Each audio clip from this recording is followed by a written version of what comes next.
नमस्कार दोस्तों, अगर आप सी-टेट 2026 की तैयारी कर रहे हैं और बाल विकास सीडीपी में बार-बार जीन पियाजे से सवाल गलत हो रहे हैं, तो आपके लिए वीडियो बहुत ही ज़रूरी है। और क्योंकि इस वीडियो में हम जीन पियाजे की थ्योरी और बेसिक यानी बिल्कुल बेसिक आसान भाषा में और एग्ज़ाम ओरिएंटेड तरीके से पढ़ने वाले हैं। और मुझे भरोसा है कि इस वीडियो के अंत तक आपको ये समझ आ जाएगा कि जीन पियाजे की थ्योरी क्या कहती है और वह कैसे थे, वे कहाँ के थे। इसके बारे में हम अब डिटेल में पढ़ते हैं। तो जीन पियाजे स्विस मूल के अमेरिकी मनोवैज्ञानिक थे जो मूलतः पेशे में एक जंतु वैज्ञानिक थे। अब हम बात करते हैं अपने करियर में, यानी कि जीन पियाजे अपने करियर की शुरुआत पियाजे से यानी वीन साइमन के कुछ परीक्षण पर यानी वृद्धि परीक्षण उनके सहयोग के रूप में किया। जीन पियाजे को वीने साइमन वृद्धि परीक्षण में कई कमियां नजर आई, जिन्हें सुधारने के लिए उन्होंने अपना संज्ञानात्मक विकास का सिद्धांत दिया। नेक्स्ट पॉइंट है, यह पियाजे का सबसे सिद्धांत है जो अभी यानी कि अब उनकी बेटी और उनकी एक भतीजे से जन्म से लेकर लगभग 30 वर्ष तक की उम्र के प्रतिदिन के आधार पर किए गए अध्ययन का परिणाम था। पियाजे को विकासात्मक मनोविज्ञान परीक्षण के विकासात्मक प्रतिमान तथा मनोवैज्ञानिक अध्ययन की विकासात्मक विधि का जनक कहा जाता है। पियाजे के अनुसार बच्चा एक नन्हा वैज्ञानिक है जो अपने ज्ञान की रचना खुद करता है। बच्चे वातावरण की सक्रिय खोजबीन करते हैं, इसलिए पियाजे को संज्ञानात्मक रचनावाद का जनक कहा जाता है। पियाजे ने ज्ञान के 3 प्रकार माने। पहला है शारीरिक, दूसरा है सामाजिक और तीसरा है तार्किक। पियाजे ने सीखने की प्रतिक्रिया अनुकूल को सबसे ज़्यादा महत्व दिया। पियाजे के अनुसार विद्यालय एवं कक्ष को संज्ञानात्मक विकास के लिए सबसे बेहतर स्थान माना जाएगा। पियाजे के सिद्धांत क्या हैं? पियाजे को मुख्यतः निम्नलिखित में से 3 सिद्धांत माने जाते हैं: भाषा एवं विचार का सिद्धांत, नैतिक विकास का सिद्धांत, संज्ञानात्मक विकास का सिद्धांत। भाषा और विकास का सिद्धांत कैसे है? तो विचार भाषा से पहले आए, यानी कि पियाजे कहते हैं कि विचार भाषा के पहले आए। लेकिन अगर मैं आपको बता दूं, वाइगोस्की की बात कर रहा है, तो वाइगोस्की कहते हैं कि भाषा पहले आया, विचार बाद में आया, है ना। तो ये दोनों में कट्टर दुश्मनी थी, जिसकी वजह से ये लोग बोलते थे, एक दूसरे पर अपने अपने निर्णय बताते थे।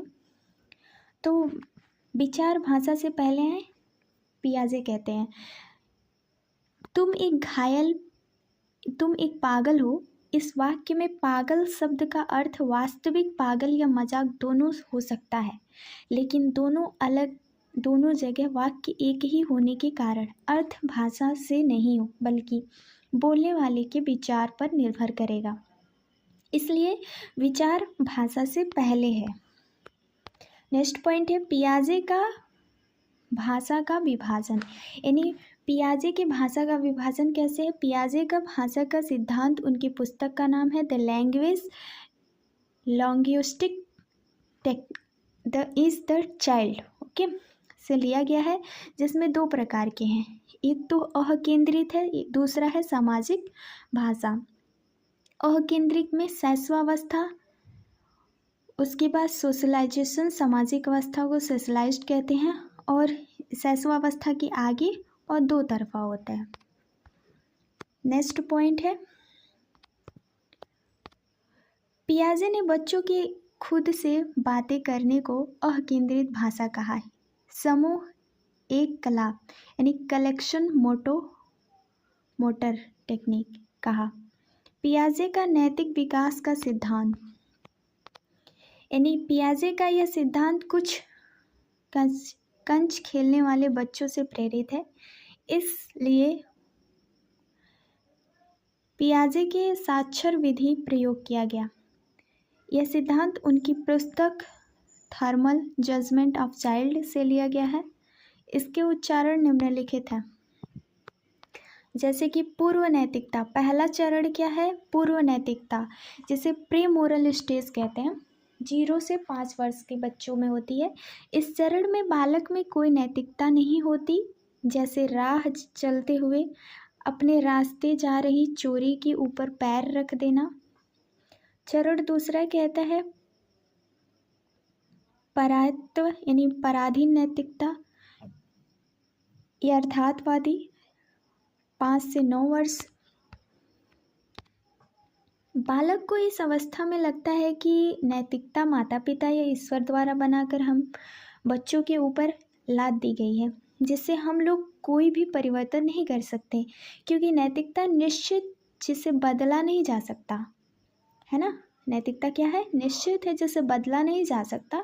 5 से 9 वर्ष के बच्चों की ऐसी सोच है, जैसे जीव अगर कोई पाप करता है ना, तो वो कहता है कि मैंने पाप किया, है ना। और चरण तीसरा है स्वाधीन नैतिकता, यानी नैतिक साक्षेपता, मोरल रिलेटिविज्म्स 9 से 10 वर्ष की आयु में आती है। यानी 9 से 10 वर्ष के आगे की जो आयु होती है, बालक अब समझ जाता है कि नैतिकता की कोई किताब नहीं है और ना ही उसे ईश्वर या माता पिता ने बनाया, इसलिए निश्चित भी नहीं है, अपितु या तो परिस्थितिगत, जैसे परिस्थिति के अनुसार बदला जा सकता है। अर्थात ऊपर उदाहरण में जीव को मारना पाप है, यानी कि अगर हम जीव को मारते हैं तो वो पाप है।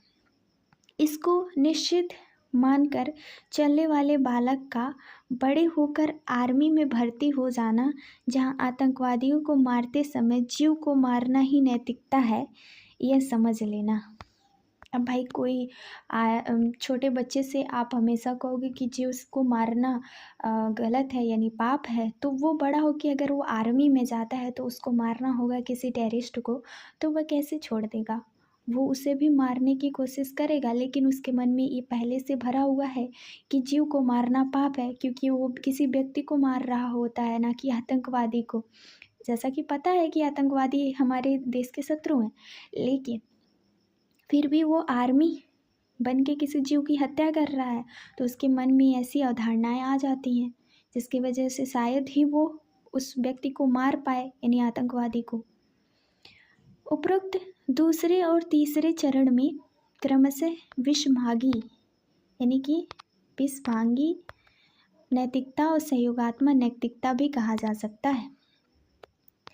पियाजे का संज्ञानात्मक विकास का सिद्धांत, ये बहुत ही महत्वपूर्ण पॉइंट है। पियाजे का विकासात्मक संज्ञानात्मक विकास का सिद्धांत। पियाजे का यह सिद्धांत उनके सबसे लोकप्रिय सिद्धांत में से है, जिसे समझने के लिए हमें उनके निम्नलिखित शब्दों को समझना होगा। पहला है सिलोजिम, यानी कि न्याय निगमन। दिए गए कथनों में अप्रत्यक्ष निष्कर्ष निकालना न्याय निगमन होता है। नेक्स्ट पॉइंट है संकल्पना तर्कड़ा, यानी किसी कथन को काल्पनिक रूप से सत्य मानकर तर्क करना। संकल्पना तर्कड़ा को हाइपोथेटिकल रीजनिंग कहते हैं। नेक्स्ट पॉइंट है वस्तु अस्थायित्व, यानी कि ऑब्जेक्ट परमानेंस। इसमें ये होता है कि वस्तु भले ही आंखों से ओझल हो गई हो, लेकिन उसका अस्तित्व बना रहता है। जीववाद, एनिमीज कहते हैं उसको। आसपास की वस्तुएं और खिलौने आदि को बालक द्वारा जीवित समझने का भ्रम जीववाद कहलाता है। नेक्स्ट पॉइंट है मानसिक निरूपण, यानी कि मेंटल फॉर्मेशन। वस्तु के न होने पर भी मन ही मन उसकी आकृति बना लेना मानसिक निरूपण है। परावर्तित क्रिया, रिफ्लेक्शन, यानी कि बालक द्वारा किसी क्रिया को सीख लेने के बाद उसे दोहराकर खुश होने, जैसे चूसना, निगलना या वस्तु उठाकर मुंह में रखना, उसको परावर्तित क्रियाएं कहते हैं। अविलोमनीय अनुक्रमणीय प्रतिलिंबी, यानी इरेजनेबिलिटी, इसको बालक द्वारा किसी बिंदु की शुरुआत में से आगे निकल जाने पर वापस शुरुआत पर न आ पाना विलोमियत, जबकि वापस आ जा पाना विलोभिमता कहलाते हैं। नेक्स्ट पॉइंट है 8वां, जिसको संरक्षण का अभाव कहते हैं, लैक ऑफ कंजर्वेशन। शुरुआती आकृति में बदलाव कैसे करने पर बालक द्वारा शुरुआती आकृति को भूल जाना संरक्षण का अभाव है, जबकि याद रखना सिर्फ संरक्षण है। केंद्रीकरण, सेंट्रलेशंस। अगर हम सेंट्रेशंस की बात करें, किसी धारणा यानी किसी वस्तु के एक ही पक्ष पर सीमित रहना केंद्रीय, जबकि कई पक्षों पर फोकस करना विकेंद्रीकरण कहलाता है।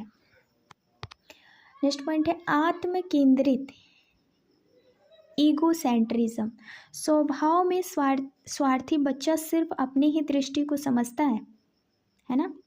और गणितीय सक्रियता, मैथमेटिकल ऑपरेशन कहते हैं, जिसमें प्लस माइनस गुणा भाग की सक्रियाओं की जानकारी होने की गणितीय सक्रिया कह लेते हैं। और वर्गीकरण, क्लासिफिकेशन, समता, समानता एवं अंतर के आधार पर वस्तुओं को अलग अलग समूहों में रखना वर्गीकरण कहलाता है। कार्यकरण संबंध, यानी यह बालक में तार्किक चिंतन की शुरुआत, जब वह प्रत्येक कार्य के पीछे का कारण या तर्क जानना चाहता है तो उसके कार्यकरण संबंध कहते हैं। सूचना, इंडिकेशंस, इसे प्रतीकात्मक चिंतन या सूचकता कहा जाता है, जिसमें चिन्ह यानी साइन या संकेत का ज्ञान शामिल होता है।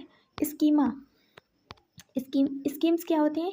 किसी कार्य को करने का सही क्रम या पैटर्न ही स्कीमा कहलाता है। जैसे एक बालक द्वारा अपनी स्कूल की यूनिफॉर्म पहनना, अपना बैग कंधे पर लादना, स्कूल जाना, ये एक प्रकार का स्कीम्स है ना। स्कीमा भी बोलते हैं उसको। स्कीमा, यहाँ पे 2 पार्ट है, एक स्कीमा एक स्कीम्स। तो इसमें डिफरेंस ये है कि स्कीमा की पियाजे ने एक संज्ञानात्मक संरचना कहा। स्कीमा को छोटे छोटे खंडों में रूप से परिभाषित किया जा सकता है। वह बालक जानकारी को सहेज कर एवं क्रमबद्ध तरीके से रखता है। उम्र एवं परिपक्वता के पढ़ने के साथ साथ स्कीमा जटिल हो जाती है। नेक्स्ट पॉइंट है संतुलन, समंजन, संवेधारणा, इक्विलिब्रियम। वह अवस्था जब बालक की स्कीमा में मौजूद प्रत्येक जानकारी संतुलित है, अर्थात इसमें किसी भी प्रकार का विरोधाभास नहीं हो। अनुकूलन यानी एडॉप्टेशन, नई जानकारी को मिलने से उत्पन्न हुए विरोध पर काबू पाकर वापस संतुलन पर पहुंचने की प्रक्रिया अनुकूलन कहलाती है, जो 2 भागों में बांटा गया है। पहला होता है समावेशी यानी समावेशन या आत्मसातीकरण, एसिमिलेशन कहते हैं। समावेशन में बालक द्वारा बिना अंतर किए जानकारी को पुरानी जानकारी में शामिल करना, जैसे कि काला रंग समान होने कारण यह कौवा समझ लेता है, यानी कोयल को कौवा समझ लेता है। और समायोजन, एकोमोडेशंस कहते हैं इसको, समायोजन को। समावेशन द्वारा स्कीमा में भेजी गई जानकारी विरोध उत्पन्न पर जानकारियों में नए तरीके से अंतर करना या संशोधन करना, जैसे कोयल को कौवा समझ चुके बालक में बाद में आवाज़ के आधार पर अंतर करना, है ना। कोयल मीठा बोलती है और कौवा काँव काँव करके सिर खा जाता है ना। नेक्स्ट पॉइंट है संगठन, ऑर्गेनिज्म। किसी भी जानकारी को स्कीमा में भेजने से पहले बालक उस जानकारी को 2 अपने हिसाब से व्यवस्थित करता है, इसी को संगठन कहते हैं। नेक्स्ट पॉइंट है हमारा संज्ञानात्मक विकास के चरण। इस सिद्धांत यानी कि कुल 4 चरण है। सभी चरण स्थिर हैं, जिनका ना तो क्रम बदला जा सकता है और ना ही गुण वाले, यानी सभी चरण गुणात्मक हैं जो एक निश्चित क्रम आगे बढ़ते हैं। किसी भी चरण में लिखे जाने वाले गुण दोबारा नहीं लिखा जा सकता, यानी नहीं लिखा जाता। शैशवावस्था, संवेदी पेशी अवस्था, यानी इंद्रिया गामन, इंद्रिया जनित, सेंसरी मोटर स्टेज इसको कहेंगे। तो हमें इंग्लिश वाला वर्ड याद करना है, सेंसरी मोटर स्टेज, जो 0 से 2 वर्ष तक के बच्चों में होता है। वास्तविक स्थायित्व, मानसिक निरूपण, परावर्तिक क्रिया, इंद्रिय आधारित अधिगम, स्मृति आधारित अधिगम, मूल प्रकृत्यात्मक व्यवहार, अनुकरण, कल्पनात्मक खेल की शुरुआत, लक्ष्योन्मुखी व्यवहार की शुरुआत। पूर्व सक्रियात्मक अवस्था क्या है? जैसे प्रे ऑपरेशनल स्टेज यानी 2 से 7 वर्ष के बच्चों में पियाजे ने इस अवस्था को 2 भागों में बांटा। पूर्व संप्रत्यात्मक अवस्था 2 वर्ष से 4 वर्ष। इस अवस्था में बालक को सूचना यानी कि सूचक का विकास हो जाता है तथा इसी अवस्था में जीववाद या आत्मकेंद्रिता का भी विकास होता है। अंतः पारदर्शी यानी कि अंतः प्रज्ञावस्था 4 से 7 वर्ष के बीच में होता है। अविमूल्यता, संरक्षण का अभाव, केंद्रीकरण यानी केंद्रित कैसे की प्रवृत्ति और गिनती वर्णमाला और क्रॉस क्रम की शुरुआत, कल्पनात्मक खेल परिपक्व और लक्ष्यमुखी व्यवहार परिपक्व हो जाता है। इसको प्रतीकात्मक विचार का विकास कहते हैं, जीववाद। और नेक्स्ट पॉइंट है हमारा मूर्त ठोस अनौपचारिक सक्रियात्मक अवस्था 7 से 11 वर्ष की अवस्था में होता है। विलोमीयता, संरक्षण, विकेंद्रीकरण, क्रम परिपक्वता, श्रृंखला ज्ञान, वर्गीकरण, गणितीय संक्रिय और कार्य कारण संबंध, तार्किक चिंतन की शुरुआत, संख्या क्षेत्र से बाहर की समझ। इसे हम ट्रांजिटिव इन्फ्रेंस भी कहते हैं, संक्रमिक अनुमान।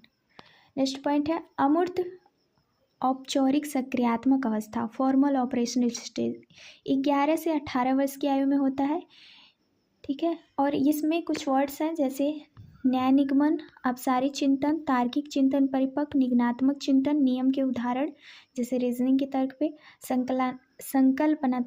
संकल्पनात्मक तर्क और अमूर्त चिंतन, ये सभी हमारे वर्ड्स हैं जो आते हैं।